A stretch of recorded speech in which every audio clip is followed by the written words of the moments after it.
Thank you for joining us today for our webinar, SSH, Discover Secrets to Governing an Unknown Access Gap. ISACA and SSH Communication Security have partnered in an effort to bring visibility to an unknown access gap around SSH keys. We are pleased to bring you this guidance as it has been compiled with input from an audit and compliance practitioners, industry experts, and SSH Communication Security, all in order to help the audit community be able to identify potential risks to their organizations and to provide information as to how audit professionals can take action to address assurance considerations. As outlined in the guidance, SSH keys are everywhere in today's enterprises, and they aren't just an IT issue anymore. Many organizations are unknowingly putting themselves at risk of not properly managing SSH keys, and when combined with compliance regulations such as GDPR, SOX, or PCI, for example, the risk can easily be compounded. So in today's webinar, you should be able to learn more about the background and history of SSH keys, the relationships between SSH keys access that they provide, and protecting what's important. Key areas to consider when evaluating SSH keys usage as it relates to impact and controls, and how to assess risks associated with unmanaged SSH keys.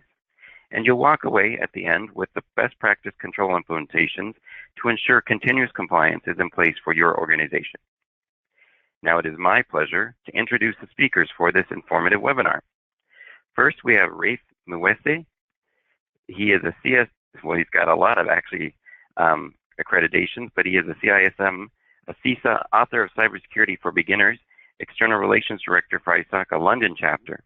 And Raef's operational roles have included Global Security and Privacy Program Director at FTSE 100 Company, design of the Adaptive GRC Governance, Risk and Compliance, SaaS software platform, as well as interim CISA work. Raef currently splits his time between cyber research, writing security publications, presenting at conferences, and continuing to perform several operational CISO-level gap analysis events each year to maintain his real-world experience. And we have our resident expert compliance expert, Mr. Fouad Khalil, who is the VP of Compliance here at SSH Communication Security, with extensive experience in the technology space with more than 25 years spanning disciplines in software development, IT support, program and project management, and most recently, IT security and compliance management. Mr. Khalil has held several positions within the technology sector during his career, including network system and database admin, software programming, system software and GUI design, project and product development, solution implementation, and much more. Gentlemen, thank you, and please take it away. Thank you, Ruben. Appreciate the great intro. Allow me just to at least start and say I'm extremely thrilled to co-host this webinar with my dear colleague, Raef. I think the webinar is going to be an excellent show of information and enablement with tools that allows you to go out and discover and find out more about SSH keys problem and what can be done to remediate those issues. So allow me to glance real quick about the agenda that Ruben was kind enough to share briefly earlier. We're going to highlight a little bit of the history and the background, and then the focus is all about the data, and I will highlight what I mean by that in a couple of slides. Then I want to highlight what is really the gap. What does it look like? What is this SSH gap that we keep talking about? Immediately after that, I'm going to pass it on to my colleague, Raef, who is going to cover the guidance from assurance considerations and gives you a quick guidance walkthrough. After that, we're going to talk a little bit about NIST and then take it right through Q&A. So with that, it's always great from my perspective to start with a little bit of the history. So let's take a look back and see what have we really seen. MySpace, some of you may have heard, some of you may be too young to even remember this, but MySpace, about 390 million records. It was a popular social media website, and a hacker stole all these million passwords linked to 390 million users. TJ Maxx was another famous hack, and 94 million records. Anthem, it was a criminal hacker again, breaking into their servers and stealing millions of personal information and health information. US voter database, self-explanatory, unfortunately, 191 million records. JP Morgan Chase, one of the largest banks in the US. The hackers obtained a list of applications and programs that run on JP Morgan's computers and they could cross-check with known vulnerabilities in each program and web applications, and ta-da, data was stolen, goes beyond just credit card and financial information. Heartland was 130 million records. Target breach was another famous one, and that basically there were no controls limiting access to any system, including point-of-sale devices, unfortunately. Friend Finder Network, that's my favorite, 412 million records. I think after that breach, a lot of people had a lot of explaining to do when they went home. And last but not least, Yahoo breach, which the last number I've heard was up to 1 billion records. So if you look at it, we're talking about huge amounts. I mean, it's really happening. The data is being compromised. The data is being lost. The data is being used in more ways than one. In 2016, we reported 1,093 breaches. That's 40% jump over 2015. And I'm willing to bet that 2017 numbers are going to show the similar jump compared to the year before. So I don't see an end in sight, unfortunately. I love bringing this slide up for a couple of reasons. One, as of this morning, we are up to 9.2 billion records lost or stolen since 2013. 9.2 billion.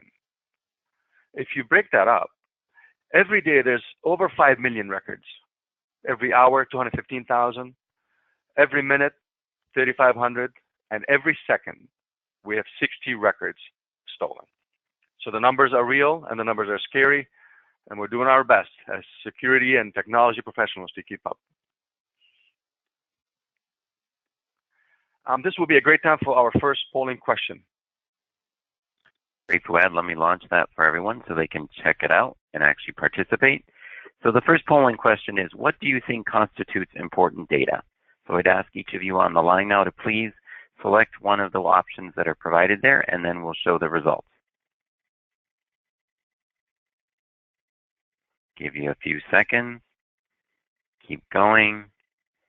And then I'll close it out so everyone can see it. And here are the results. There you go, Fouad. Thank you, Ruben. I appreciate it. Very interesting. We have a huge number on the tax or personal identifier is 17%, and 83% on all the above. That's kind of very much what I've seen lately. I've never seen where we had 0% across the health information, intellectual property, or source code. That means we got people that really know what's going on out there. So great poll, great answers. Thank you. Okay, moving on. Talking about important data.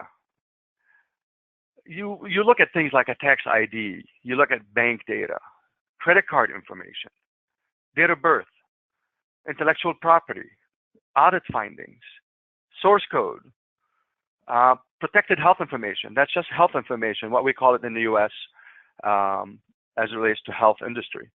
And with the GDPR coming up in May of next year, IP addresses and cookies are in scope. So the way you look at all this, it's hard to pinpoint what's not in scope.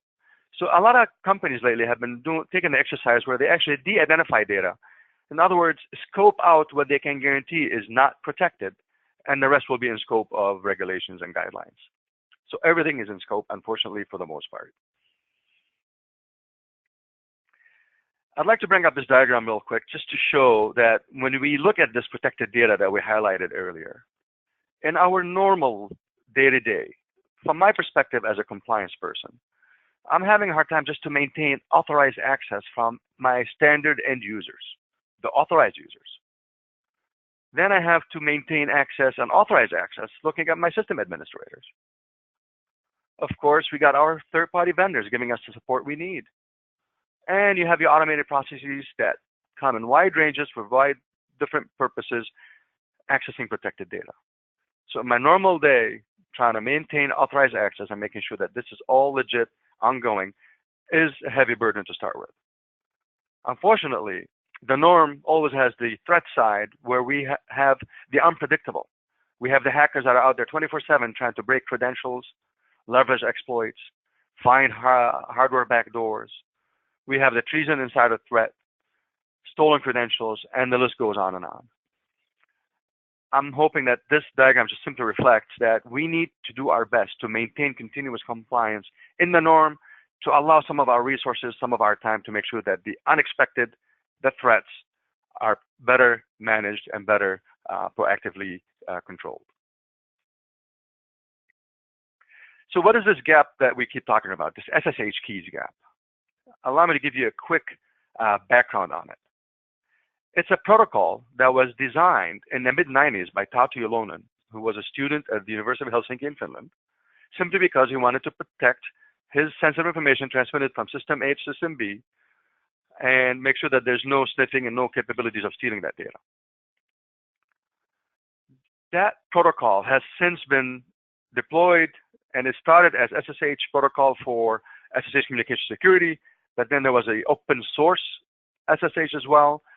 Due to all that propagation and expansion, you are rest assured that SSH is being used in approximately 90%, if not 95% of corporate data centers. And is widely used for automated machine-to-machine processes, those backup and disaster recovery and availability, things that keep production environments up. They leverage SSH keys greatly. The deployments of these keys never got the deserved attention. They come out of the box. You bring up a Unix server, Linux server, you put it up in production, you have your Ignite checklist, you fill it out, you make sure everything's ready to go. System comes up, ready to go, gets plugged into production. Guess what? SSH keys are ready to go, out of the box, easily to use, easy to configure, easily to grant access, and unfortunately, coming up bundled never gets the deserved attention. One control that I always leverage is when I wanted to audit what's in IT, I would go to the purchasing department and say, show me what IT bought for the last 12 months. And then I go find out if all the software is authorized, legitimate, hardened, and the like. Well, guess what? SSH keys was not on the list, was never purchased, so it slipped through the cracks for over 20 years. Hence why I call it the dark side, and I have a slide coming later that highlights what that means. And I tell you right now, it has nothing to do with Star Wars. I wish it did. SSH runs on everything, literally. Mac, Linux, Unix, VMware, and you can see the list goes on to network routers and configuration management tools like Puppet. And with last year's announcement of Azure, SSH now runs on Windows. So any way you look at it, SSH keys will be available for use for granting admin access to the users. I like to bring up this definition, identity and access management.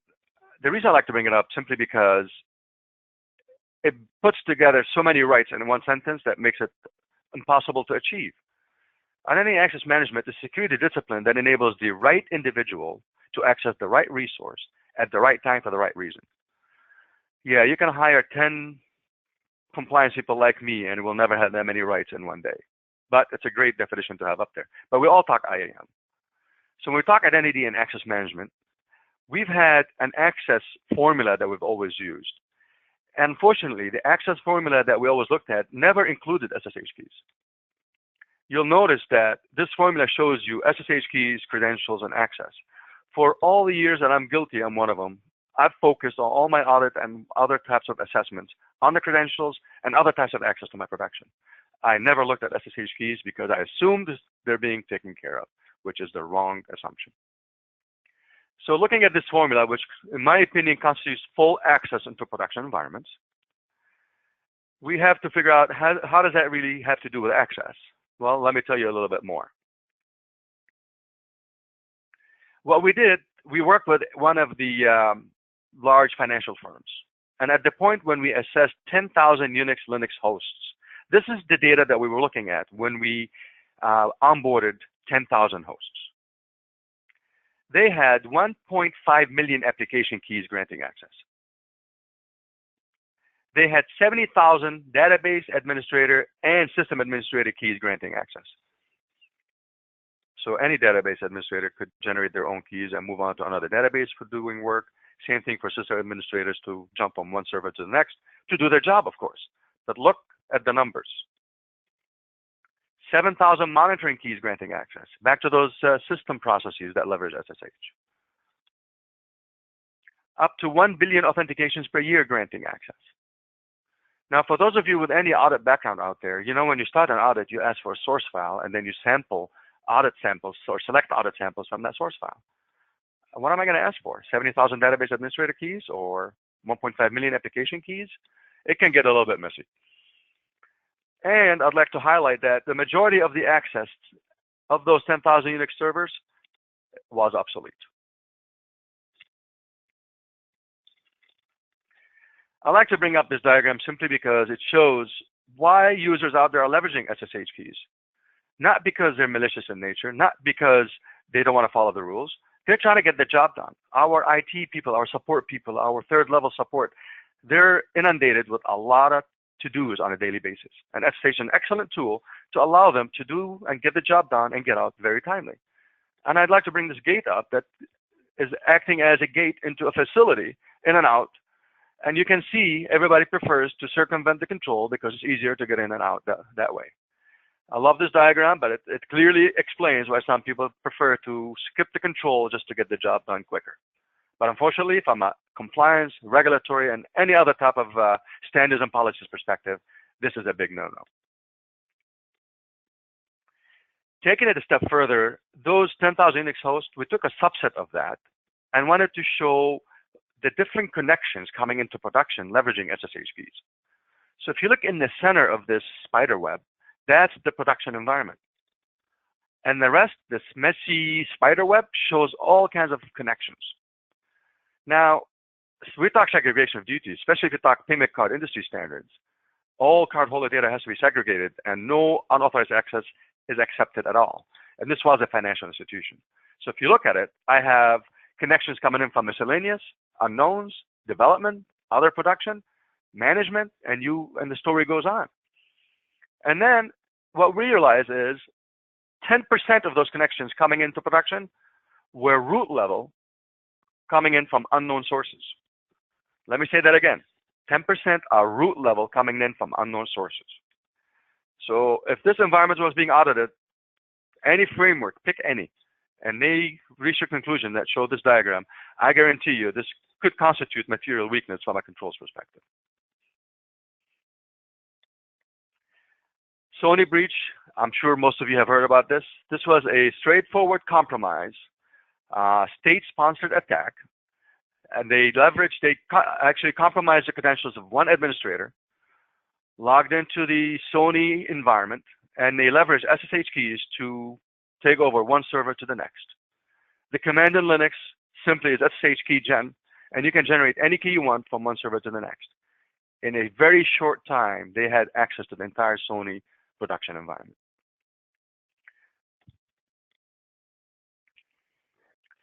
Great segue to our polling question 2. Thank you, Fouad. The next poll, it should be on everyone's screens. The question is, have you audited or assessed SSH key-based access in your organization? So if you could all please take a moment to answer that question, of course anonymously, and we will then show the results to everyone on the call.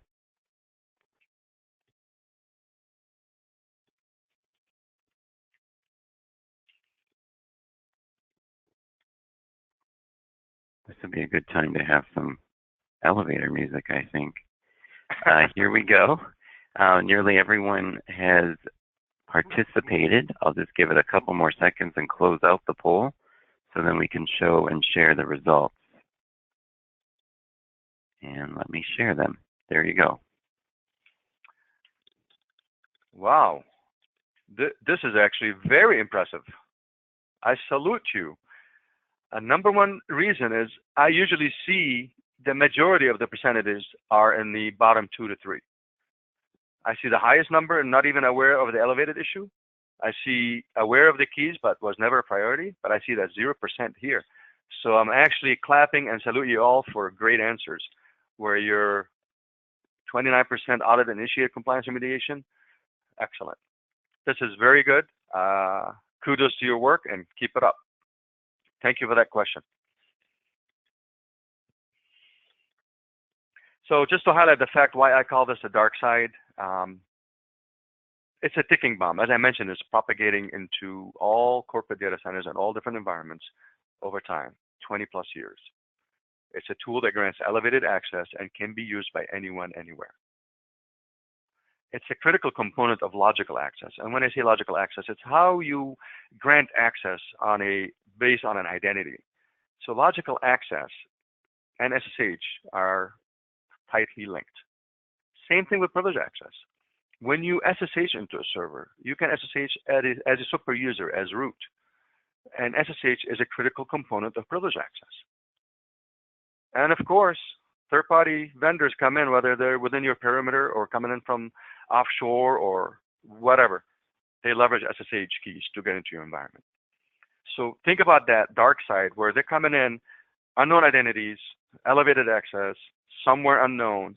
They're elevated. They have privileges. They're coming into production. And that's a really scary dark side of production. And anyway, I had different questions come to me most of the time saying, what framework is mostly concerned with SSH keys? Is it Sarbanes-Oxley? Is it GDPR? Is it ISO 27K? Whatever. The answer is, if you have an access component within your framework, you better give a hard thought about SSH keys. And then I also learned that ownership and responsibility not clearly defined, and for the obvious reasons. It's been slipping through the cracks for years, and now it's getting visibility. The question arises and says, who owns this? Who should have responsibility for SSH keys? And if a compromise did take place, and there was a breach, and the breach happened through the SSH tunnel, which is a highly encrypted tunnel, what would you give the investigators? A highly encrypted file. So it'll be very hard to investigate breach, and companies experiencing the breach will have a very hard time reporting what they have to report by law. With that said, I would love to hand this over to my colleague, Raef. Thanks ever so much, Fouad, and thank you, Ruben, also. Let me just share my screen and pull up the next slide. Okay, so it seems from the last poll that we've got a lot of people who are progressing on the topic of SSH, which is great. And as Fouad mentioned, better than the norm that we experience. So most of you may be already members of ISACA and know that it does provide a lot of high value information resources. This SSH guidance, which is available for free, and you can get it by downloading it from the ISACA website or from SSH Communications, I think, as well. So it's incredibly high value guidance. Let's just take you through a little bit of what it actually can provide. So this guidance itself was made available just over 1 to 2 months ago, back in September. It was produced in conjunction between ISACA, SSH Communications, and others as well. And it does provide the first of its kind, a kind of industry guidance on exactly what the key components for being able to provide assurance and the correct controls in the area of secure shell or SSH are. So all that kind of basic need to know information nicely condensed into a practitioner guide, which I'm sure you appreciate. I certainly did, and it was very helpful looking through the materials that are there, as at least affirmation and confirmation that the right kinds of things are going into place in the audits and the governance structures that we put in place. It contains a lot of the key assurance considerations that we need to make sure are there, and it just also contains a lot of understanding about the impact and the controls that need to be in place, and we're going to cover some of those at a high level during this part of the session. And in addition, it also provides a little bit of cross-mapping to show how it can be relevant to various regulations. Most of the ones in the Practitioner's Guide are relevant to NIST, which is the US version of a kind of international standards organization. That's the US National Institute for Standards and Technology. But you'll know PCI, I'm sure a lot of you out there, the Payment Card Industry Data Security Standards.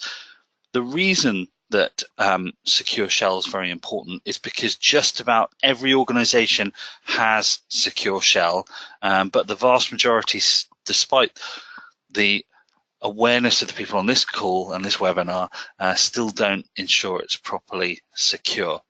So that's really why it's come to such prominence. So even though each type of enterprise uses a unique set of technologies, most of those technologies will include secure shell SSH functionality and capabilities, often by default, as Fouad was saying, in the box or out of the box. So it is fundamentally required by a lot of the things that the technology departments have to do in order to manage the technologies or to get information from A to B and to do things seamlessly. However, because it provides potentially privileged access, especially if the configuration isn't locked down in any way, and it runs fairly invisibly through our network structures and beyond, it can get potentially ignored, especially from an assurance perspective. And this is like the go-to thing for a lot of hackers. I mean, secure shell, learning how to get into the shells and use these kind of protocols is a kind of hacker 101.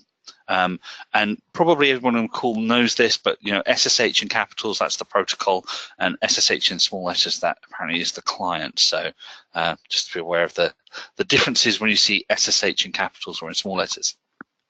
The kinds of things that SSH gets used for, lots of things that help organizations to run seamlessly, batch processing automation, just running administrative functions in the background, moving files. SSH, when it's used correctly, is a reasonably secure way of doing things because it contains a lot of encryption in the way that it works. However, what we're going to cover here is what the assurance requirements are and where exactly it can go wrong. So if we think about the the assurance aspects, we need to put SSH or secure shell under control, and that means that we need to have a comprehensive approach to identifying and managing secure shell access, and therefore identifying the controls that cover key management are going to be absolutely critical to us. If we think about it in a way, we're thinking about the fact that we're going to have a governance structure at the high level, and that governance structure is going to be followed through with practical processes, and then those processes are going to have to be ensured that they're actually operating effectively. Key usage in terms of the assurance examples here on the slide, you're talking about things that if you don't have any assurance or governance over those keys, you're not going to know which ones are active, which ones have expired. Potentially they will have absolutely no controls over what they can access. They can get right into the core of a lot of different technologies, root access, and they can do a lot of logging of user actions and these kind of things. So understandably, there are a lot of regulation standards, and just basic common cyber hygiene requires that if you don't have a secure shell under control, you basically are leaving a potential backdoor open for hackers, and it's a backdoor they're used to using. So what questions are organizations not asking? Well, there are examples on the screen, but what I like to say is, at the highest level, the questions that are often asked is someone responsible? It was telling in the previous poll, there were a few respondents sort of like saying, yeah, we know there's a gap, but we can't find anybody who's responsible. If you can't find a single individual that is willing to be accountable, you know that essentially the organization doesn't have the accountability for that function. So at the highest level, you're looking to ensure that somebody is responsible, that they are understanding and aware of the keys need to be managed, and that they're managing those keys, and that the use of the keys then, so even though the keys are then being managed, the actual usage of the keys is also controlled appropriately. And when we say use of the keys, remember, keys where the usage isn't restricted or logged could be used to do pretty much anything in a lot of environments, but it is possible to actually configure controls to make sure that they can't just do anything, and certainly to make sure that whatever access they do potentially logged and recorded. So those are the kind of high-level questions. Do we have somebody who is actually responsible for governance and making sure the management of secure shell access in the organization? The guidance itself is very high level and very concise and succinct. It does provide you, in my opinion, what I need as an auditor if I'm going into an area, and also what I need if I'm going in more of a kind of CISO role to understand, right, these are the high level controls that I need to make sure are in place. It emphasizes the magnitude of the issue, especially that secure shell or SSH can really be talking about a very large surface area, so a very large area that could be potentially vulnerable to attack. And it helps the readers to unpack an understanding of those SSH fundamentals in a way that can then be translated and provided to executive audiences. And in terms of the usage side of things, I like to think that the usage side is really about how you convert what's inside the guidance into governance, as in policies and procedures, to processes, how you realize those policy and procedure items into the operational processes inside the organizations. And yep, so just going to catch up on my slides there. Reading between two documents, never recommended. Okay, so yeah, making sure that we've got the written governance and that it's being followed. So actions to consider.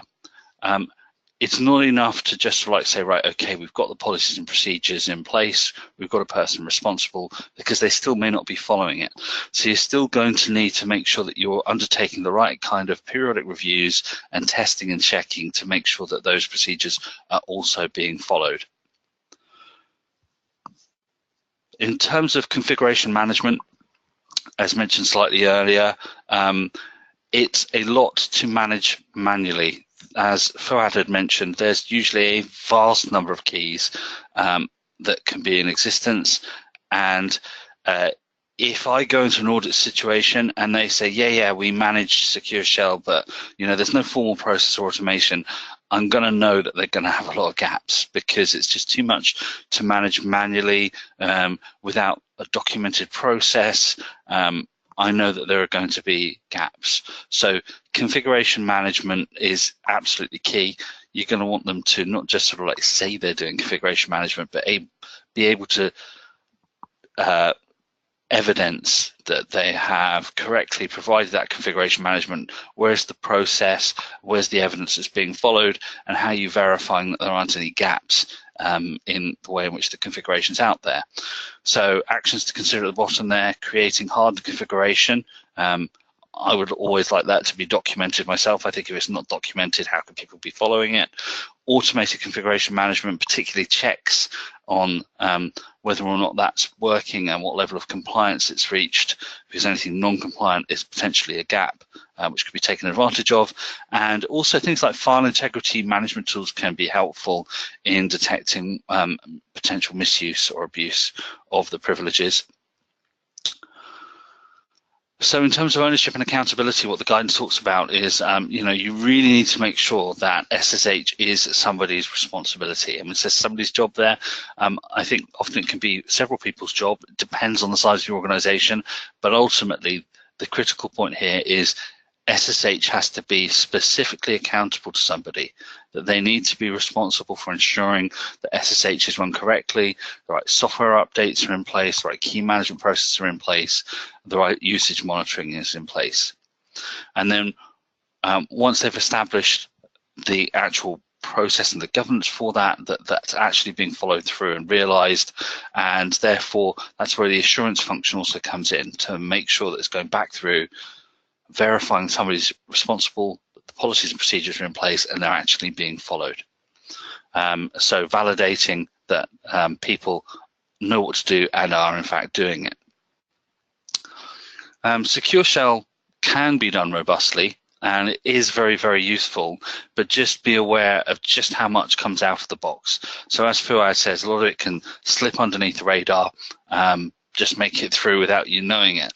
And that's, again, the reason that just expecting to tackle this manually, or if you're ever told, we do manage these very effectively, we just don't have it documented, that would send my spidey sense, I suppose, on edge a little bit as an auditor. So actions to consider, not just automated deployment, but I always think, you know, certain detection and discovery tools are quite useful to try and find any gaps.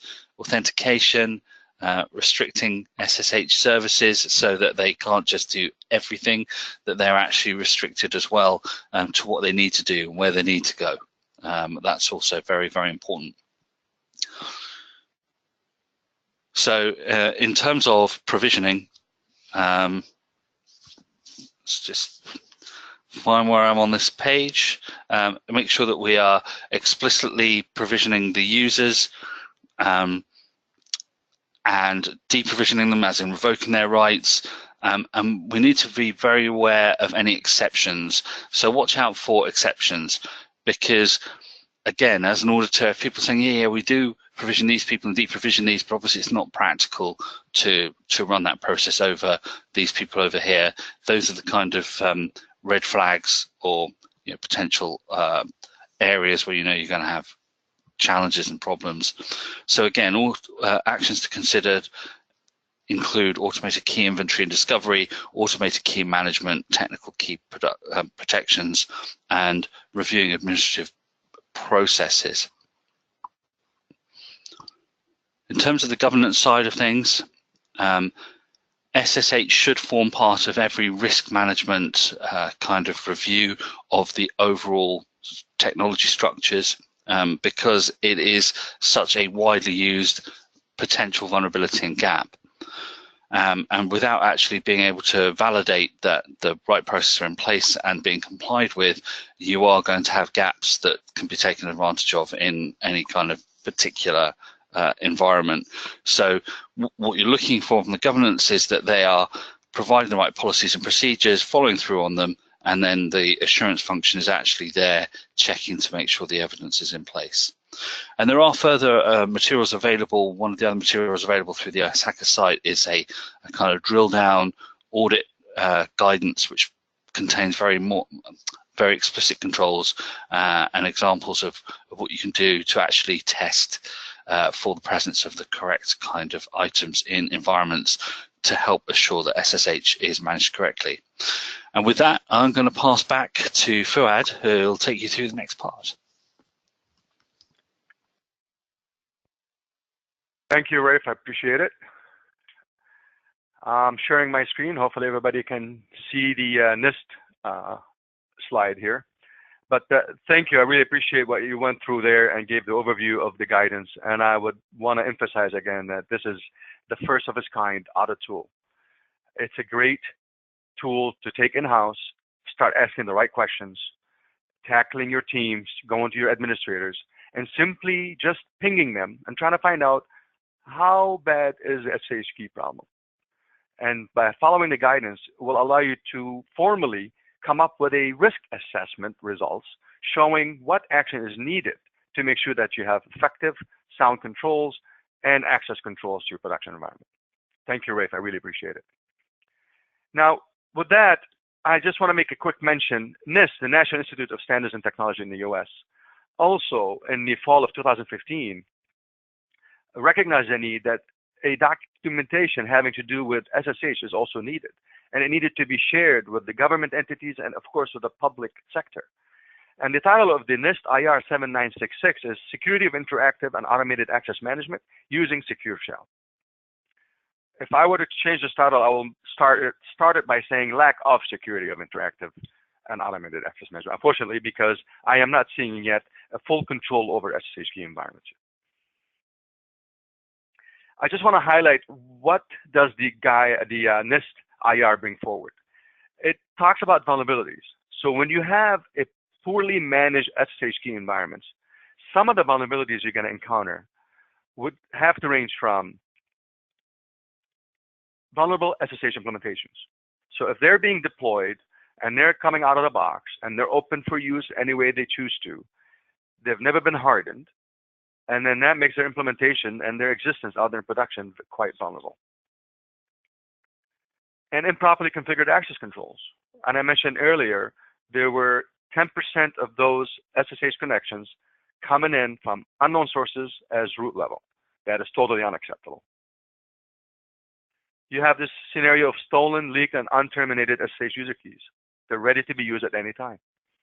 I have suggested to some of my audience in previous sessions to take your company name. If you have some way to search the dark web, take your company name and followed by SSH key or private key or public key, and see if the dark web has any information, any hits on that. That means someone had got their hands on your private keys for your organization and they're selling them off to allow access into your production. It opens the door for backdoors, of course. And then we always have the unintended usage of user keys. All these different vulnerabilities just adds to the risk to your environment based on unmanaged, poorly managed SSH keys. And of course, we have the lack of knowledge and human errors. I find myself in more scenarios, and I'm sure Raef in the same boat. Education is key. Education from the top down to make sure everybody's aware of all the various risks that may introduce a breach into your environment. Now, those vulnerabilities obviously result in risks, and the risks that the NIST IR highlights are very similar to any basic account provisioning process. By not properly managing your keys, you can have employees who transferred out or left the organization, and guess what? Their elevated access keys are still available for use. That spider web diagram is a perfect example of lack of segregation of duties. Leftover unneeded keys. And of course, based on the latest and greatest and the issuance of audit guides and the like, auditors are starting to look, and it's rest assured if you have your keys unmanaged, you will end up with audit findings and exceptions. And of course, we have the human error factor. And then lack of visibility of trust relationships, and I would refer back to that spider web that I showed. So this is the condition that your environment will end up when you have poorly managed SSH keys. So what do I call a perfect key? I like to highlight some of the characteristics. So if you actually use a key for the intended purpose and you configure it and harden it, it's a great tool for what it's intended. It has a proven algorithm, a good level, acceptable encryption level. And keys should have an age restriction. Make sure whatever policy you want to follow, restrict the age of your key. Different companies, different organizations have different rules, but any age restriction is highly recommended. You can leverage the key and restrict what commands users can run on that box. Even if you are root on that box, I can restrict what commands you can run on that box, which is a great, excellent control to have. You can make sure that the length is long enough to make sure that it can protect against attack. Most organizations, I've rarely seen this, where they have passphrases added to their keys. You can actually add a passphrase. If Sony had passphrases, just that, on their keys, I think the hackers would have a hard time propagating from one server to the next. And of course, you can leverage the key to allow what IP address connects to what. So that spider web I showed earlier, I keep referring to, hardened, properly configured keys will end up giving you the look that you need to ensure that you have true segregation of duties. With that, it's a great time for our polling question number 3. Okay, great, Fouad. I've actually put this up on the screen. The final poll that we have today is who is responsible for SSH key management within your organization? If everyone in the audience could please take a moment to take a second here and answer that question, we'll then provide you with the results.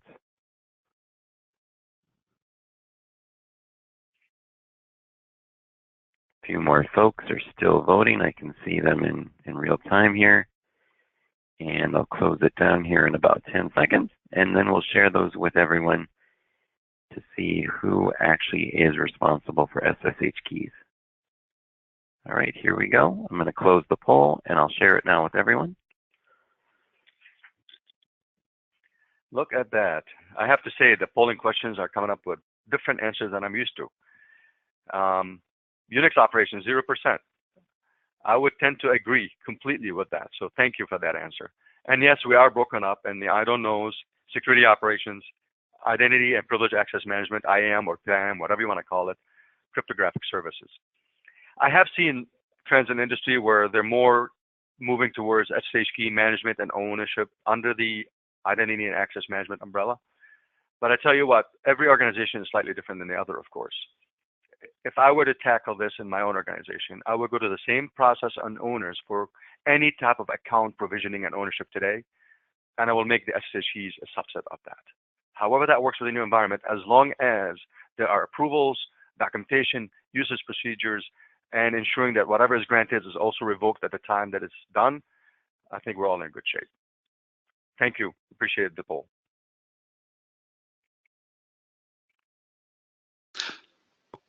Allow me to talk a little bit about best practices. So if you look at a remediation process, so if you go in there to your environment and you're ready to tackle this SSH key gap, first step is to assess. Let's figure out, what do we have out there? How bad of a state it is? How much of it is not compliant with my policies? And how much of it is providing more risk to my environment? So more of an assessment and discovery of your SSH keys. After you discover, you start actually leveraging tools to identify exactly inventory. So discovery phase will give you where the keys are, who has access to them, what identities are being used, and are you in policy or compliance, or are you in violation? And then, of course, after you assess it, you discover where they are, you have to start monitoring. Because at this point, you have a good grasp of what they are or where they are. You need to monitor for changes and make sure that you maintain the solid environment that you're aware of. And of course, with every assessment and discovery and monitoring activities, you end up with gaps and remediation needed. So this is this step where you go in there and start fixing things.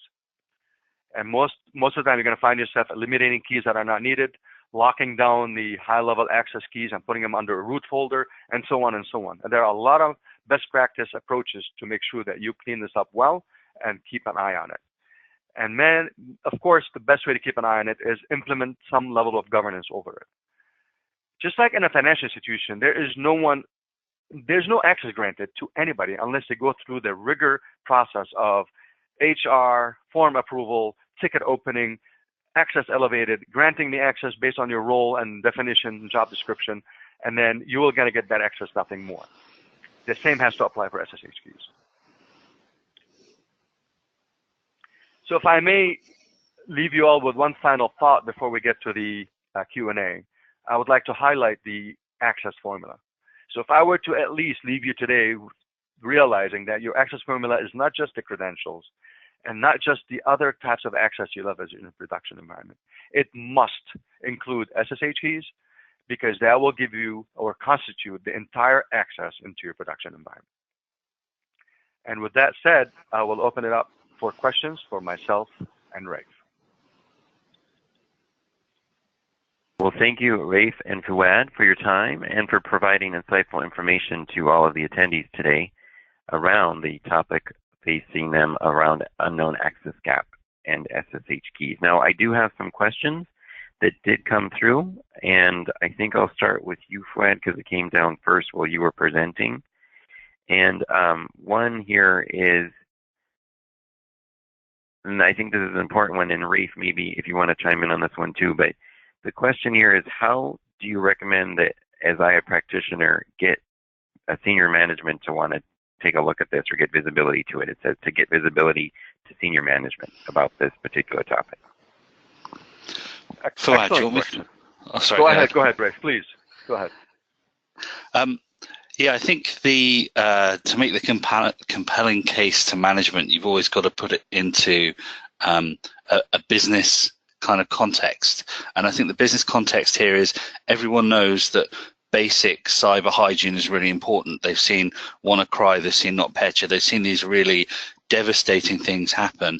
And as Fouad had mentioned, Sony is one example of how SSH has been used as a contributing factor in major cyber attacks. So if I was making the case, I would say, look, you could use things, for example, from the guidance, from this deck, to make the case that this is a known route for hackers to get in. It is present in our environment. We need to manage it, or we've got an unmanaged backdoor that could cause us a lot of operational risk. So I think it is just purely positioning it as a critical operational business risk that it really is. Fouad, anything you think on that? to add? You hit the nail on the head. I agree with you 100%. I'm seeing a trend where most board members would identify one individual, somebody's neck on the line for owning the risk. So to that level, at the board level, when you consider access and that may put your environment at risk, they must include SSH keys. And as you mentioned, when you elevate it to the enterprise-wide risk assessment process, then it will get the visibility it needs, of course. And I've also learned that educating the masses is very critical. The more people know about the issue, the more visibility is going to get, and the more traction is possible to get the problem solved. Great. Another one which I think came through and might have been answered as part of the polling results, but it says, who should govern SSH keys in my company or enterprise? So can I just add to this for Fouad to answer maybe, because I was really intrigued with the polling question 3, and I could see how you could come up with different responses for who is responsible, because maybe there is a different response for who is responsible for the governance side versus who's responsible for the operational side. And who's responsible for the design. So I suppose if I was delegating it as a CISO, Fouad, I might be tempted to say, well, the CISO level is going to be responsible for making sure the governance is in place. The IDAM folks might be responsible for operating once it's in place, but I'd involve cryptographic services in the design of the procedures. Fouad, do you have any difference from your real world experience that you think is an improvement on that? No, I'm totally agreement with what you said, and it goes in line with the statement I made earlier. However, critical accounts into production are being provisioned today that we're aware of and that we audit, and we always make sure that they follow the rule. SSH keys should follow the same. So the more we mimic that process, the better shape we're all going to be in. So I agree with you. Thank you. Okay, and I think there's just one final one here. And I think it's worth repeating, although I know I heard you mention it, Fouad. And of course, Raef, you can chime in here as well. Why is this problem here, or the real question here is how did the SSH key technology slip through the cracks so easily? Yeah, I get that question a lot, and thank you for whoever asked that question. It's part of the package.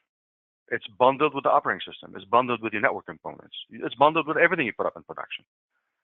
So with that said, that unhardened, not controlled, no access controls around it, tool and technology is being deployed as you deploy production.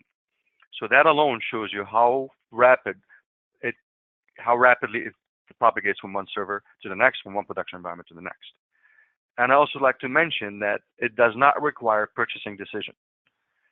I would highly encourage some level of control and oversight that shows every time we're deploying SSH keys into production environments. And that comes through your inventory assessment and your inventory process. Once you do a complete inventory, then you have a complete list of all these keys, then you're in control, then you're in charge. Any deviation from that list, you're going to know something is wrong and you're going to go tackle it.